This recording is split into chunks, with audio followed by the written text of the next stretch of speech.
Jelajahi cara baru mendapatkan informasi. Download Metro TV Extend sekarang. Pemirsa, setelah sempat ditutup selama 2 minggu akibat kebakaran, kini masyarakat bisa kembali berkunjung menikmati wisata alam Gunung Bromo. Tentunya kondisi pasca kebakaran justru akan menarik minat para wisatawan yang berkunjung. Lalu apakah pihak pengelola akan menerapkan aturan ketat agar insiden kebakaran tidak kembali terulang?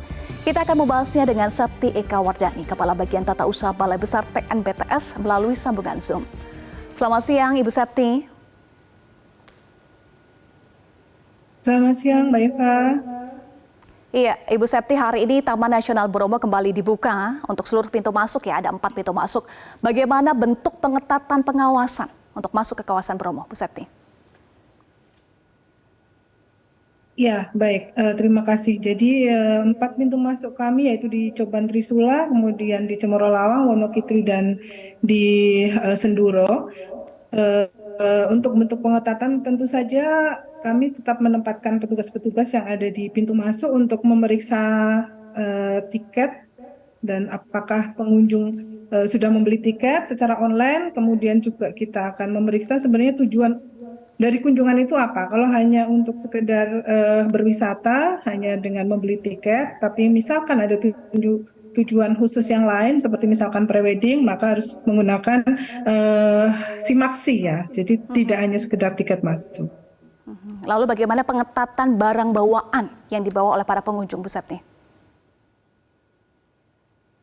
Ya, sebenarnya dalam sistem booking online kami, kemudian juga dalam medsos kami itu sudah tertulis semua aturan-aturan, apa yang boleh, apa yang tidak boleh, apa yang seharusnya tidak dibawa oleh pengunjung, itu di sana semua sudah ada. Jadi ketika pengunjung memasuki website kami untuk membeli tiket, seyogianya mereka sudah membaca ya aturan-aturan apa yang boleh dan tidak boleh. Sehingga sebenarnya tanpa kami harus memeriksa barang-barang bawaan juga kami mengharapkan pengunjung sudah memahami lah apa yang boleh dan tidak boleh dibawa.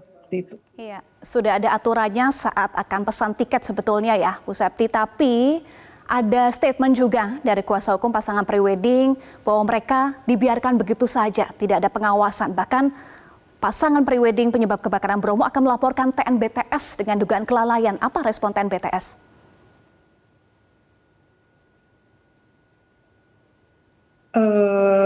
Saya belum akan berstatement lebih lanjut, Mbak, terkait dengan hal tersebut ya.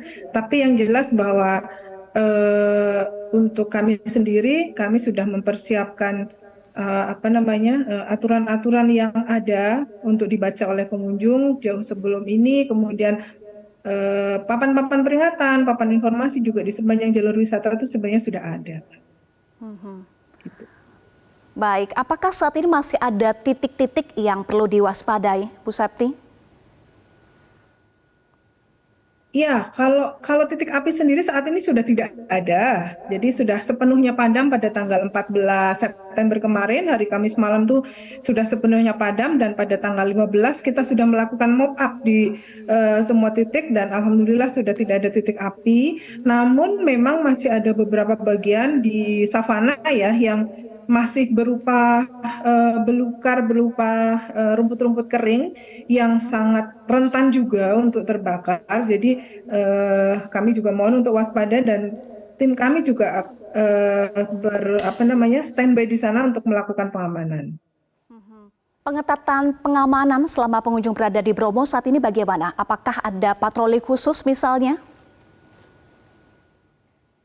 Iya, kalau patroli kami memang sebelum kebakaran terjadi, begitu memasuki masa musim kemarau, kami sudah melakukan patroli untuk kebakaran hutan, tapi memang kawasan kami yang cukup luas ya, jadi patrolinya itu kan tidak diam di satu tempat, tapi memutar gitu ya, jadi mengelilingi kawasan kami yang rentan terhadap kebakaran. Nah, kalau untuk pengetatan nanti kita di tempat-tempat tertentu, untuk saat ini kita menempatkan petugas-petugas yang standby untuk berjaga di sana. Kemudian kita juga menempatkan alat-alat yang dibutuhkan jika misalkan tiba-tiba terjadi titik api, sehingga kita akan bisa lebih cepat untuk mengantisipasinya.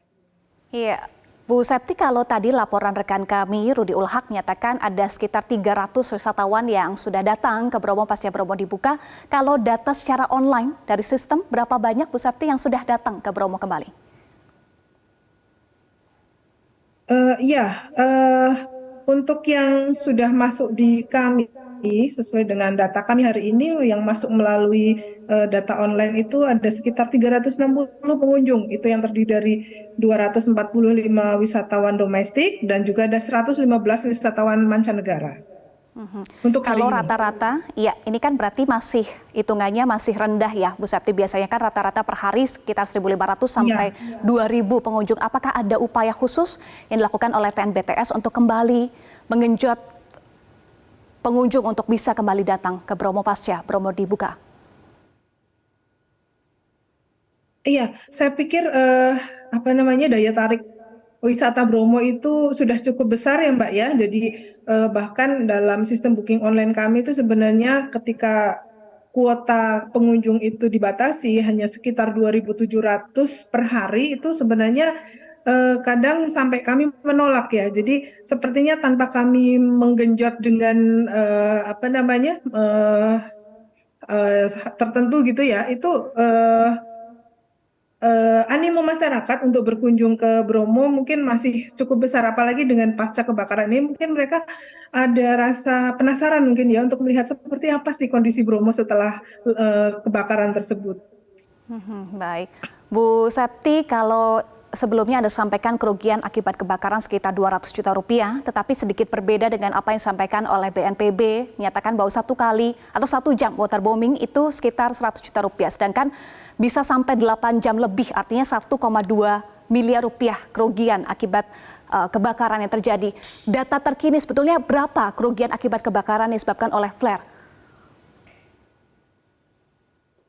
Iya, jadi untuk di kami sendiri memang bukan kerugian ya. Jadi data yang kami sebutkan sekitar 200 juta itu adalah anggaran yang kami butuhkan untuk melakukan pemadaman dari sejak tanggal 6. Sementara itu masih di luar anggaran yang dikeluarkan oleh BNPB yang sekali waterbooming sampai 100 juta ya. Itu masih di luar itu. Kemudian untuk kerugian yang kita mau hitung, sebenarnya kalau kerugian dalam bentuk ekologi, keanekaragaman hayati itu tak terhitung ya Mbak ya, karena itu nilainya sangat besar gitu ya. Tapi nanti kita akan coba valuasi dengan melibatkan pakar, karena itu harus melibatkan pakar-pakar ahli ekologi ya. Kemudian untuk kerugian dari sisi wisata itu juga cukup besar sebenarnya. Mungkin kalau kita hitung secara kasar, sekitar seminggu pertama itu bisa sampai 2 miliar ya untuk kerugian yang diderita oleh pelaku wisata seperti pemilik guest house, pemilik homestay, kemudian pemilik persewaan jeep, dan lain-lain. Baik, terakhir Bu Septi, Anda sebutkan bahwa diperkirakan ya animo masyarakat akan semakin tinggi pasca Bromo dibuka kembali. Lalu apa himbauan kepada para pengunjung untuk bisa mematuhi aturan serta menjaga lingkungan agar kebakaran tidak kembali terulang? Ya, kami sangat menghimbau pengunjung yang pertama bahwa sebelum datang ke Bromo, mohon untuk bisa booking online. Booking online bisa dilakukan di mana saja nih di seluruh Indonesia ya, karena bisa diakses dari mana saja. Jadi tidak harus menunggu datang dulu ke sini baru kemudian booking. Dalam sistem booking online kami sudah disebutkan aturan-aturan untuk masuk dalam kawasan kami. Begitu juga ada di medsos kami, di IG kami juga sudah disebutkan semua. Mohon untuk bisa dibaca baik-baik, kemudian mohon untuk bisa jadi pengunjung yang smart, yang bisa mengikuti aturan tersebut sehingga kita bisa menjaga bersama kawasan Taman Nasional Bromo Tengger Semeru agar kejadian yang kemarin itu tidak terulang lagi. Iya, jadi pengunjung yang smart ya. Terima kasih Kepala Bagian Tata Usaha Balai Besar TNBTS, Septi Eka Wardani sudah bergabung bersama kami di Metro Siang.